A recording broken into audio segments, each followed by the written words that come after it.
자, 71페이지 보시면 이제 뭐가 나오냐면 법률행위 해석의 기준이 나와요.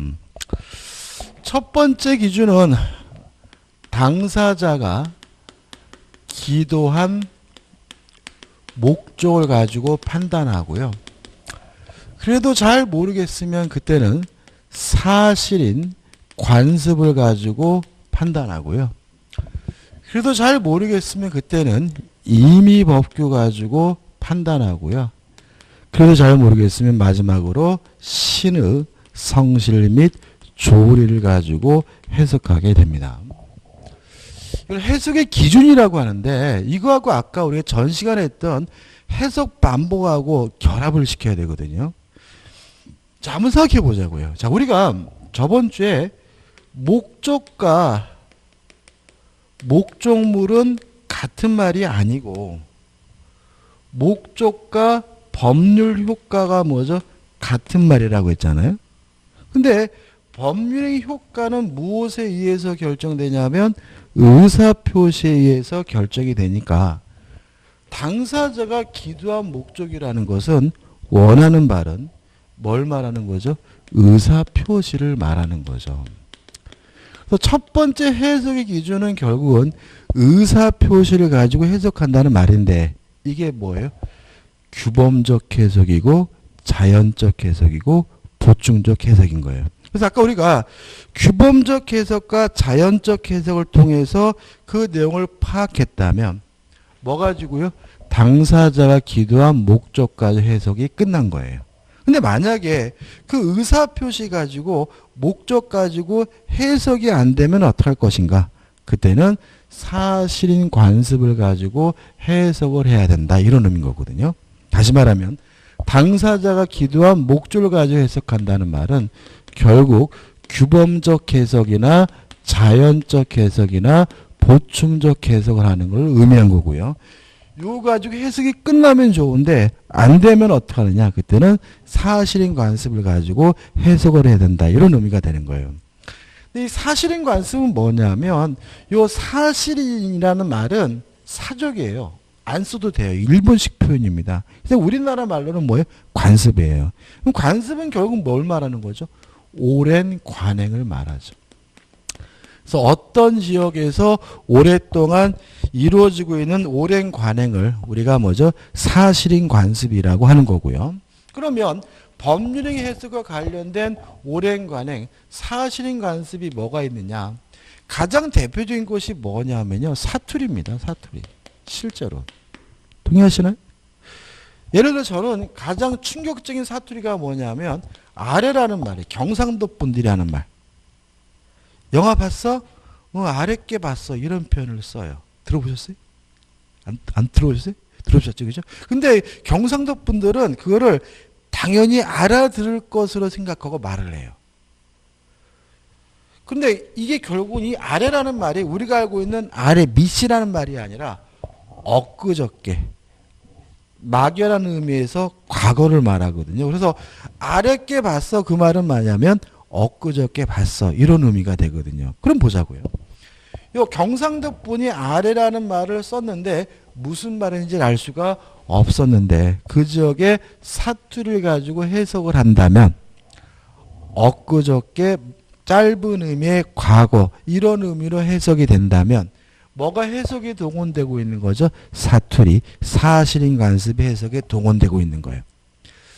제가요, 충청도 와가지고 처음에 강의를 할 때 저는 그 드라마 보면 나오잖아요. 충주사들이 뭐 그랬어요, 저랬어요 이런 표현을 쓸 줄 알았는데 잘 안 쓰시더라고. 특히 대전 분들은 거의 안 쓰시는 것 같은데요. 천안 분들, 공주 분들하고 좀 공주 분들, 금산 분들을 좀 쓰시는 것 같아. 근데 아무튼 제가 이렇게 대전 같은 데 이렇게 전철 타고 다니면 느끼는 가장 잘 느끼는 게 뭐냐면 기아라는 말을 참 잘 쓰시더라고요. 기아. 그런가요? 저만 그런가요? 그러니까 이렇게 전화 통화할 때 기아 이런 말을 참 많이 쓰세요. 기아? 뭐 그래서 기아로 시작해서 기아로 끝내. 근데 이게 사투리인지도 본인이 모르시는 것 같더라고요. 이게 아마 그래라는 뜻이겠죠. 그죠? 그래? 그죠? 그래? 근데 아마 기아란 말을 참 많이 쓴단 말이죠. 그럼 여기서 충청도 분들이 특히 여성분이 많이 쓰더라고요. 기아라는 말을 쓰는데 이것이 만약에 그래라는 의미로 해석이 된다면 사투리 사실인 관습이 뭐가요? 해석에 동원되고 있는 거예요. 그 다음에 또 관용적 표현도 들 수가 있어요. 뭐 건설 현장 가면은 일본어 참 많이 쓰잖아요. 뭐 시다바 이런 거, 오야지 이런 거. 실제로 이제 부동산과 관련해서 제가 충격적인 것은 피라는 말 들어보셨죠? 이 아파트 피가 뭐야, 그죠? 처음에 저는 몇 년 전에 피라는 말을 들었을 때 부동산 사무실에서 뭔 개소리인가 싶었는데 피가 뭐죠? 프리미엄이죠. 웃돈이죠. 그러면 피라는 말이 프리미엄, 웃돈으로 해석된다면 관용적 표현, 사실인 관습이 뭐예요? 해석에 동원되고 있는 거예요. 근데 최근 들어서 또 이런 말도 쓰더라고요. 마피. 들어보셨어요? 마피란 말도 써요, 요새. 마피가 뭐냐면 마이너스 피. 무슨 말 아시겠죠? 그죠? 그러니까 프리미엄이 붙는 게 아니라 뭐죠? 오히려 떨어졌다 해가지고 마피가 요새 1,000만 원이래요. 뭐 이런 말도 써요. 그래서 처음에 이 마피라는 말을 듣고 나서 뭐지? 그런데 이게 마이너스 프리미엄 이런 의미로 해석된다면 사실인 관습이 뭐가요? 해석에 동원되고 있는 거죠. 그 다음에 임의법규. 그래도 모르겠으면 법전을 뒤져가지고 임의법규를 가지고 해석을 하는데 실제로 임의법규는 별 도움이 안 돼요. 근데 마지막으로 신의성실 및 조리인데 요 조리라는 말은 뭐냐면 원래 뜻은 사물의 기본 법칙이란 뜻이에요. 원래 조리라는 말이.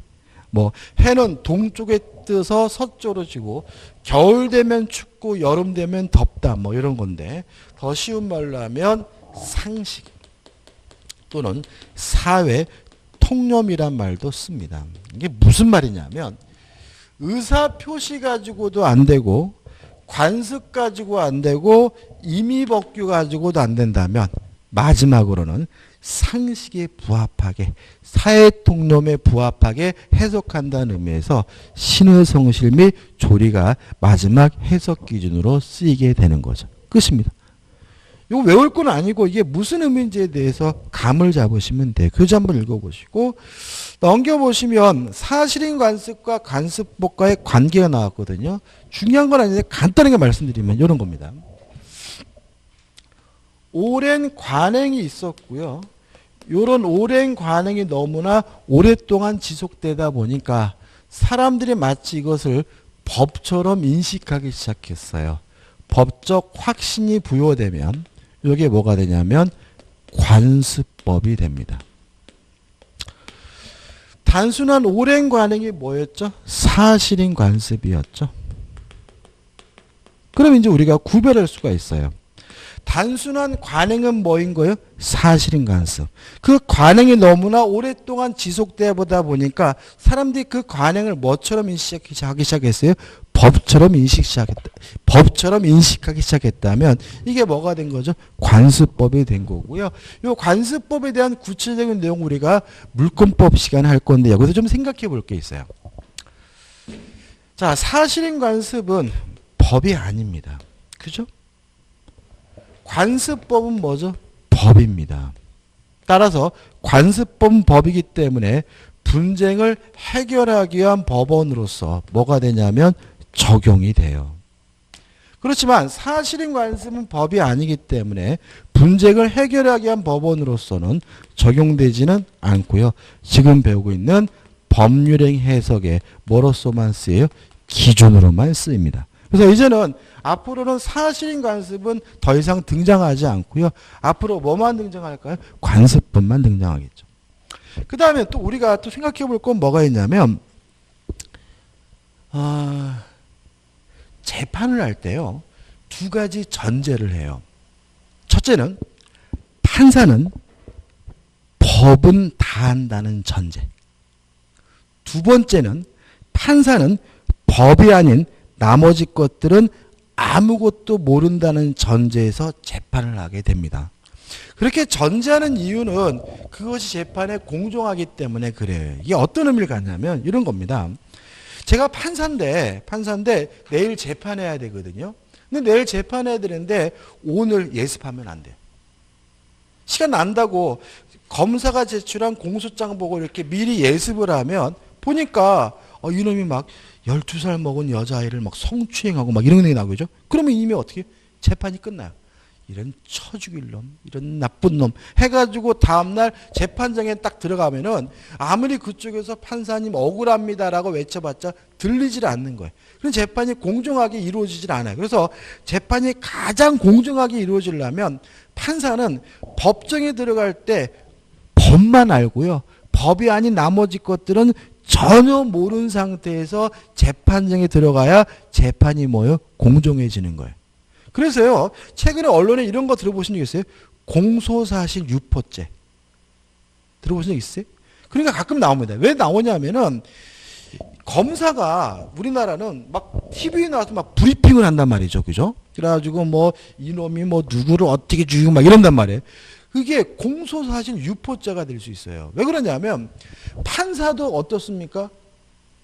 국민이니까, 이 사람이니까 뭘 보게 돼요? 9시 뉴스를 보잖아요. 근데 9시 뉴스를 보니까 검사 나와가지고 이놈이 사람을 어떻게 죽이고 막 이렇게 떠들어 버리면 이미 그 뉴스를 보는 순간 재판이 다 끝내버리기 때문에 검사나 경찰과 같은 수사기관은 그런 공소사실을 대외적으로 퍼뜨리면 안 돼. 하면 이게 뭐가요? 처벌받는데 이걸 우리가 공소사실 유포죄라고 해요. 근데 잘 처벌하진 않더라고요. 아무튼 그런 제도 있고 그렇게 하는 이유는 법이 재판이 공정하기 때문에 장에 설명드린 이유가 있어요. 자, 보자고요. 사실인 관습은 법이 아니에요. 그러면 판사가 모른다는 전제에서 재판을 하는 거기 때문에 사실인 관습이 재판에서 문제가 될 때는 주장, 입증을 해줘야 될 필요가 있는 거죠. 관습법은 뭐예요? 법이에요. 판사는 모든 법은 다 안다는 전제에서 뭐라는 거예요? 재판하는 것이니까 관습법은 주장하지 않아도 입증할 필요가 없다는 논리가 생기는 거예요. 이해되시죠? 여기까지입니다. 그래서 교재는 이 정도만 정리하시면 돼요. 그 다음에 임의규정은, 임의법규는 볼 필요가 없고요. 우측에 보시면 신의성심의 조리는 요 조리 개념만 생각해 보시면 돼요. 그 다음에 이제 4번 해가지고 법률행위 해석의 성질이 나와요. 이것도 중요한 거 아닙니다. 알아두시면 좋은데 우리나라 법원은 세 가지가 있죠. 대법원하고 고등법원이 있고 지방법원이 있죠. 지방법원. 그 다음에 재판부는 총 4가지가 있습니다. 지방법원은 지방법원 단독부하고요. 합의부가 있어요. 보통 우리가 지방법원이 만약에 1심이 단독부였으면 2심은 합의부로 가요. 그래서 지방법원, 예를 들어 대전지방법원 가시면 대전지방법원 항소부라고 있어요.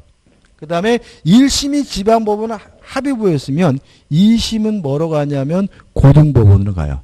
이렇게 1심에서 2심으로 가는 절차를 항소 또는 항고라고 합니다. 항소 또는 항고라고 해요.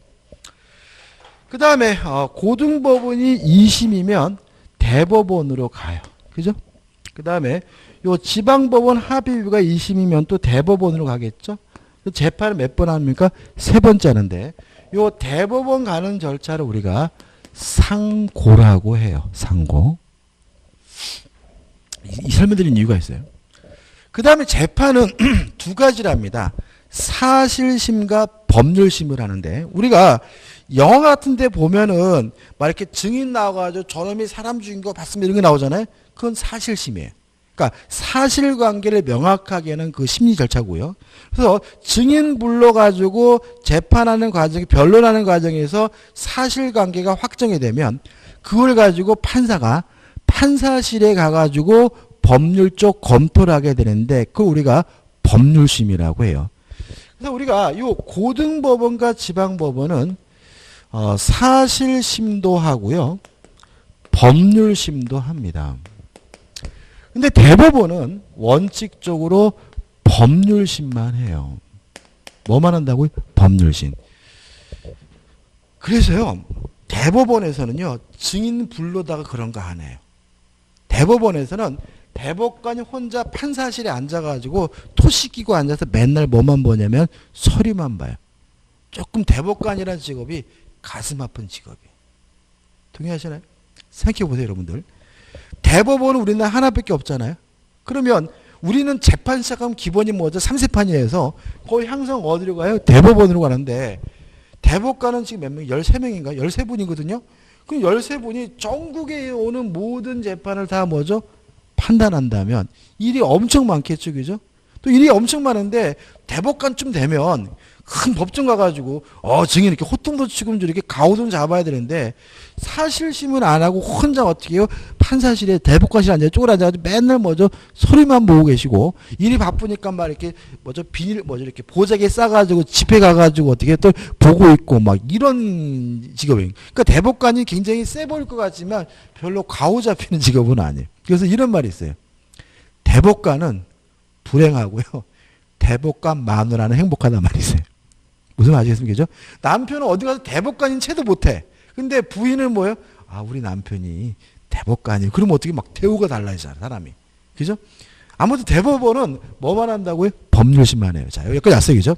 자, 이게 무슨 문제냐면, 법률행위 해석을 했는데 그게 오류가 있어요. 오류가 있을 때 그것을 법률 문제로 볼 것이냐, 사실 문제로 볼 것인가 문제예요. 근데 만약에 법률행위 해석은 의사표시 해석이고 법 해석이 아니기 때문에 법률행위 해석에 오류가 있는데 그것이 법률 문제가 아니라 사실 문제로 보게 되면 고등법원까지 가지 못합니다. 대법원 가서 그것이 잘못됐으면 뭐 할 수 없어요? 다툴 수가 없어요. 그래서 우리 판례는 법률행위 해석은 법 해석이 아니지만 법률 문제로 보고요. 법률 문제로 보기 때문에 법률심만 하는 대법원에서 재판을 받을 수가 있고요. 상고 이유가 된다는 것이 우리 판례 입장입니다. 이해되시나요? 요거 설명드리려는 거예요. 그죠? 한번 교재 한번 볼게요. 읽어볼게요. 73페이지입니다. 법률행위 해석이 사실 문제인가 법률 문제인가에 관하여는 학설이 대립하고 있다. 그러나 통설은 판례도 마찬가지입니다. 법률행위 해석은 객관적 사실에 대한 법률적 가치 판단이므로 법률 문제로 보고 있다. 따라서 법률행위 해석을 그르친 경우에는 상고 이유가 된다. 민소법 제393조. 법률행위 해석이 잘못됐으면 사실 문제가 아니라 뭐로 봐요?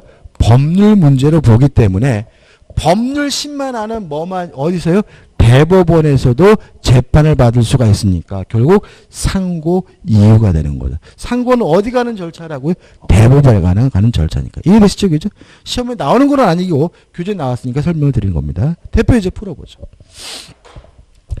법률행위 해석에 관한 설명 중 틀린 것은 1번 행위자가 타인의 이름으로 매매계약을 체결한 경우 행위자 또는 명의자 중 누구를 계약 당사자로 볼 것인가에 관하여 행위자와 상대방의 의사가 일치했어요. 의사가 일치됐으면 굳이 해석할 필요는 없는 거죠. 그죠? 따라서 그때는 그 일치한 의사에 따라 계약의 당사자를 확정해야 한다. 맞는 질문이고요. 만약 일치하지 않았어요. 그러면 규범적 해석의 원칙이니까 누구 입장에서 당사자를 결정해야 돼요? 상대방 입장에서. 그래서 뒤에 판례는 뭐가 나오냐면 일치하지 않았을 때에는 상대방이 이해한 것을 기준으로 당사자 결정한다는 것이 판례 입장이에요. 2번 자연적 해석이란 뭐냐? 표의자의 진이 실제 의사를 밝히는 것을 말한다. 이 3번 규범적 해석이 뭐냐? 표의자의 진위가 아니라 표시행위의 객관적 의미를 탐구하는 것을 말한다. 4번 설명드릴 겁니다. 5번 의사표시 해석에 있어서 당사자의 진정한 의사를 상대방이 알았어요. 자, 알았으면 무슨 해석을 해야 돼요? 자연적 해석을 해야 되니까 의사표시는 표시행위로부터 추단되는 효과 의사를 기준으로 하여 해석해야 한다. X죠. 상대방이 알았다면 뭐요? 내심적 효과 의사를 가지고 해석해야 됩니다. 무슨 해석이 되니까요? 자연적. 표시행위를 기준으로 해석한다는 말은 무슨 해석이에요? 규범적 해석이라는 얘기니까 5번이 뭐죠? X가 되는 거죠. 자, 4번은 설명드릴 건데요. 자, 이거 좀 정리 좀 해야 될 것 같아요. 교재 업무 내용입니다. 법률행위 해석과 관련돼서 우리가 따로 좀 판례로서 기억해야 될 것이 있어요. 오늘 여기까지 하면 수업이 끝날 것 같은데. 첫째, 임대차 계약을 하면서 원상 복구 특약을 하면 무슨 의미냐에 대해서 우리 판례는 원상 복구가 아니라 필요비나 유익비와 같은 비용 포기 특약으로 이해를 합니다. 따라서 원상 복구 특약을 하면 임대인에게 비용을 달라고 청구할 수 없다는 것이 우리 판례 입장입니다. 자, 왜 그런지 설명드릴게요. 자, 우리가 나중에 이제 임대차를 공부하면은 뭘 배우냐면 임대차 계약이 종료가 되면 당연히 원상 복구해야 돼. 법에 규정돼 있어요. 따라서 당연히 원상 복구를 해야 되기 때문에 계약서에다가 당구장 표시해가지고 원상 복구한다라고 적을 필요는 없는 거예요. 그런데도 불구하고 우리는 관용적으로 거의 무조건 당구장 표시해가지고 원상 복구한다는 특약을 하게 되거든요. 그게 무슨 의미냐? 우리 판례는 원상 복구가 아니라 필요비나 유익비와 같은 비용을 포기하는 특약으로 이해를 하고요. 따라서 만약에 원상복구 특약을 하면 원상복구는 원상복구대로 하고요. 별도로 비용을 추가적으로 뭐 할 수 없어요? 청구할 수가 없다는 것이 우리 판례 입장입니다. 꼭 기억해 두세요. 그래서 나중에 이제 요걸 가지고 이제 또 뭐 유치권이 뭐니 결합돼 가지고 지문들이 많이 나와요. 기억해 두시고.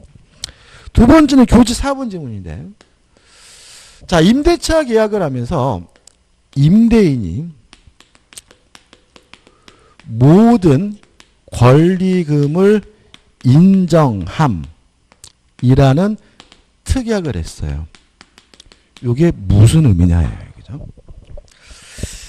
자, 권리금은요, 원칙적으로 임대인이 돌려주는 돈은 아니에요. 가장 큰 이유는 뭐냐면, 권리금은 임대인이 받는 돈이 아니라는 거죠. 그렇지 않습니까? 예를 들어 제가 치킨집을 인수하면서 치킨집을 하기 위해서 권리금을 누구한테 주냐면 건물주인 임대인한테 주는 게 아니라 그 치킨집을 하고 있던 그 임차인에게 주는 거거든요. 그래서 권리금은 원칙적으로 법의 가장 기본적 지식은 임대인이 돌려주는 돈은 아닌 거예요. 그러다 보니까 임대인이 받은 돈이 아니다 보니까 최근 들어서 어떤 계약을 많냐면 권리금 인정 안함이라는 특약을 많이 해요. 무슨 뜻이냐면 권리금 받지 말란 얘기예요.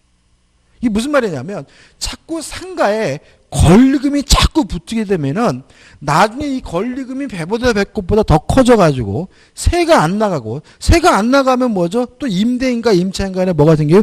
분쟁이 생기기 때문에 최근에 어떤 계약을 많이 한다고요? 권리금을 인정 안 함이라는 특약을 많이 하게 되는데 권리금을 인정하지 않는다는 특약의 뜻은 뭐냐면 우리 판례에 따르면 권리금을 받지 마라. 권리금의 수수를 금지하는 특약으로 이해를 합니다. 따라서 만약에 권리금을 인정 안 함이라는 특약을 했는데도 불구하고 나중에 권리금을 줬다는 이유로 권리금 어쩌고저쩌고 해봤자 보호받지 못합니다. 무슨 말 아시겠죠? 그죠? 그러면 권리금을 인정 안 함이란 말이 권리금을 받지 말라는 뜻으로 이해된다면 권리금을 인정한다는 의미는 결국 뭐냐면 권리금을 받는 것, 수수하는 것을 받아들이겠다는 의미로 이해된다는 거예요. 권리금을 인정함이라는 특약을 했다 하더라도 임대인이 권리금을 반환하겠다는 뜻은 아님을 주의하시기 바랍니다. 다시 말하면 인정 안 하면 권리금 받지 말라는 특약이고 인정함은 권리금 받아도 상관이 없다는 특약에 불과한 것이니까 인정한다라고 했더라도 임대인이 권리금을 뭐 할 필요는 없어요. 돌려줄 필요는 없다는 의미가 됨을 주의하시기 바라고, 최근 들어서 권리금에 관한 판례들이 굉장히 폭증하고 있어요. 왜냐하면 상가건물 임대차 보호법에서 권리금 보호 규정이 신설됐기 때문에 그렇고요. 권리금 보호 규정과 요 내용과는 상관이 없이 따로 적용되는 거니까 좀 기억해 두셔야 돼요. 4번 지금 볼게요. 4번 임대인이 임대차 계약서의 단서 조항에 권리금액의 기재 없이 단지 모든 권리금을 인정함이라고 기재한 경우 임차인이 나중에 임차권을 승계한 자로부터 권리금을 수수하는 것을 임대인이 용인한 것으로 볼 수 있다. 맞는 질문이고, 만약에 권리금을 임대인이 반환하기라는 특약이다. 그럼 뭐가 돼요? X가 됨을 조심하시기 바랍니다. 그다음 마지막입니다. 세 번째. 자, 계약을 하면서요, 최대한 노력한다. 이것도 시험에 나온 적이 있습니다. 최선을 다한다. 라는 문구가 붙게 되면 의무가 발생하지 않는다는 것이 우리 판례 입장입니다. 이런 얘기입니다. 돈을 빌리면서요, 12월 31일까지 갚기로 했어요. 갚아야죠. 반드시. 근데 만약에 12월 30일 날 갚도록 최선을 다한다 또는 최대한 노력한다라고 적었다면 갚을 필요가 없어요. 왜 그러냐면 최선만 다하면 되거든요. 노력만 다하면 되거든요. 우리 판례 입장에. 그래서 우리 판례는 최선을 다한다, 최대한 노력한다라는 문구가 부과되면 법적 의무가 발생하지 않기 때문에 당사자를 구속하지 않는다는 것이 우리 판례 입장이고요. 그래서 항상 뭐에서 많이 나오냐면 정치인들 합의예요. 정치인들 합의할 때 보면은 뭐 이런 거 많습니다. 뭐 예를 들어서 정의당이 뭐 예를 들어 만나가지고 정의당이 뭐 의석 확보를 위해서 민주당이 최선을 다하겠다 이렇게 각서를 서로 주고받았다 이렇게 뉴스 나오잖아요. 그거 안 하겠다는 뜻이에요. 왜요? 최선을 다한다는 말은 뭐죠? 할 필요가 없다. 왜요? 최선만 다하면 되니까. 그 다음에 최대한 노력한다 그러면 뭐죠? 할 필요 없다. 그죠? 뭐 이렇게 되는 거죠. 그래서 실제로 이것과 관련돼 가지고 이게 시험하고 상관이 없는데 우리하고 일본하고 진짜 사이가 굉장히 안 좋죠. 그죠? 근데 우리가 일본하고 그동안 사이가 안 좋은 건 사실이었어요. 그렇지만 요즘처럼 극도로 사이가 안 좋아지게 된 계기가 있는데 이게요, 아이러니컬하게도 뭐냐면 박근혜 대통령 때 실수했어요. 그 박근혜 대통령 할 때 뭐라고 했냐면은 위안부 합의를 하셨잖아요. 그죠? 합의를 하면서 문구에다가 최대한 노력한다. 이렇게 적어줬어요. 일본 하다가. 그러니까 이제 위안부 합의가 막 말이 되고 뭐 무야무야 되고 막 이러니까 이제 언론에서 어떻게 적었냐면은 지금 박근혜 정부가 일본에게 굴욕적인 외교를 했다 해가지고 모든 것을 다 알아서 처리하겠다라고 약속을 했다. 이렇게 언론에 보도가 나왔단 말이죠. 그러니까 이제 청와대에서 이제 뭐라고 했냐면 니들 법 모르니 우리가 최대한 노력한다고 한다는 얘기는 가능하면 해주겠다는 말이고 안 되면 안 해주겠다는 얘기니까 우리는 약속한 바가 없다라고 청와대에서 발표를 해요. 그러니까 일본 애들이 뭐예요? 와 완전 뒤통수 맞았네 뭐 이런 식으로 되는 거예요. 그래가지고 이때부터 시작이 돼가지고 극들은 뭐죠 막 계속해서 우리는 그 일본 애들 맨날 뭐라 그래요? 앞말과 뒷말이 다르다고 막 욕을 하게 되는 이유가 여기서부터 시작이 된 거거든요. 여기서부터. 이 법적으로는 그래요. 그죠? 법적으로는 그렇지만 친구 사이에 만약에 이렇게 적었다는 이유로 야 법적으로 안 갚아도 된다 그러면 뭐예요? 그 친구하고 나하고 뭐 되는 거죠? 왼수가 된다는 거죠. 그죠? 그것과 관련되니까. 그래서 전 개인적으로 그 법을 전공한 사람들이 사회의 헤게모니를 장악하면 안 돼요. 박근혜 대통령 당시에 대부분의 그 비서실장부터 시작해가지고 대부분의 장관들이 다 뭐였냐면 법대출 출신들이었어요. 나중에도 배우겠지만 법대 출신 별로 착하지 않습니다. 그러니까 법을 전공한 사람은 뭐예요? 서포트해주고 조언해주는 역할을 해야지 그게 사회 해결문을 장악하게 되면 뭔가 좀 문제가 생기는 거죠. 좀 얘기 좀 했네, 그죠? 아무튼 최대한 노력한다, 최선을 다한다는 얘기는 의무를 발생시키지 않는다는 거 주의하시기 바랍니다. 끝이에요. 자, 그 다음 이제 좀만 볼게요. 좀만 더 보는데 교재 어디로 갈 거냐면 78페이지로 갑니다. 자, 78페이지 가시면 이제 본격적인 뭐가 나오냐면 의사표시가 나오잖아요. 그럼 이제 우리가 이제 그동안 계속했죠. 의사표시가 뭐냐? 의사를 밖으로 표시하는 것이 뭐죠? 의사표시다. 그럼 2번 의사표시 구성 요소는 의사와 표시로 구성되어 있는 거다. 그죠? 근데 이 의사를 우리가 내심적 효과 의사라고 했고요. 이 표시를 뭐라 그런 거죠? 표시행위라고 하는 거죠. 그죠? 그래서 교재 보시면 1. 효과 의사에서 의사적 요소. 그래서 아까 말씀드린 머릿속에 있는 생각. 이걸 우리가 뭐죠? 의사적 요소, 효과 의사라고 하고요. 우측에 보시면 2 해서 뭐죠? 표시행위가 나오잖아요. 물론 의사를 밖으로 표시하는 것이 표시행위인데 좀 생각해 볼 것은 뭐냐면 2번 표시행위의 방식에서 의사표시 방식에는 아무런 제한이 없어요. 말로 하든 문서로 하든 뭐든지 상관이 없고 특히 명시적이든 묵시적이든 상관이 없어요. 1번 뭐가 나오냐면 묵시적 의사표시가 나와요. 좀 생각해 보죠. 저 의사표시를 우리가 명시적 의사표시와 묵시적 의사표시로 나뉩니다. 항상 조심할 것은 뭐냐면 침묵은 아무 소리 안 하는 것은 뭐가 있냐면 의사표시가 아니에요. 원칙만 기억하시면 돼요. 여기까지 기억하시면 헷갈려요. 자, 이런 얘기입니다. 제가 우리 집 살래라고 물어봤어요. 그랬더니 응 살게 라고 얘기했다면 명시적 의사표시인 거죠. 우리 집 살게 그랬더니 이놈이 고개를 끄덕여요. 끄덕이면 사겠다는 뜻이거든요. 이게 뭐예요? 묵시적 의사표시예요.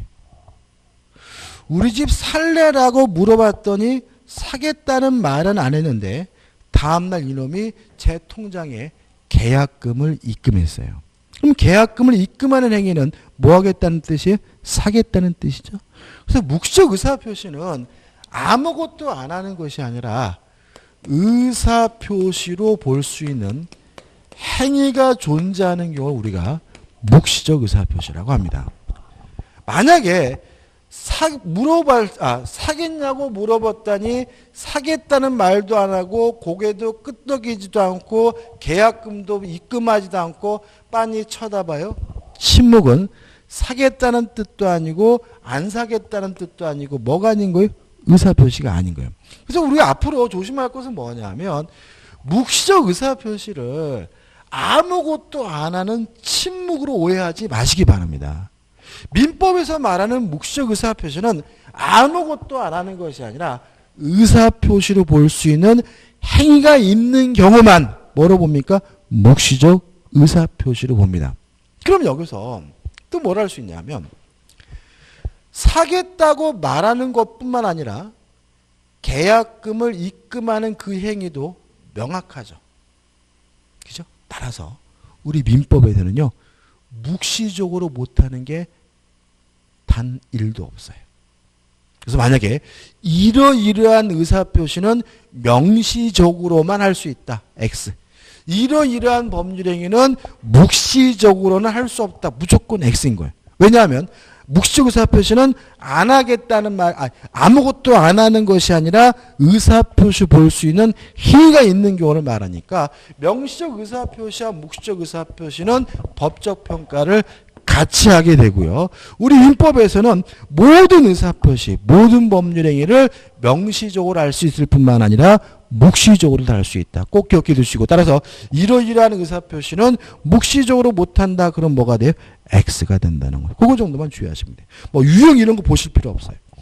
자, 넘겨보시면 이제 뭐가 나오냐면 의사표시에 관한 이론이 나와요. 자, 이게 뭐냐면 자, 의사와 표시는 합치돼야 됩니다. 근데 이것이 불일치됐어요. 예를 들어서 속마음으로는 10원짜리 하나 줄 마음이 없으면서 말로는 1억을 주겠다라고 얘기를 했어요.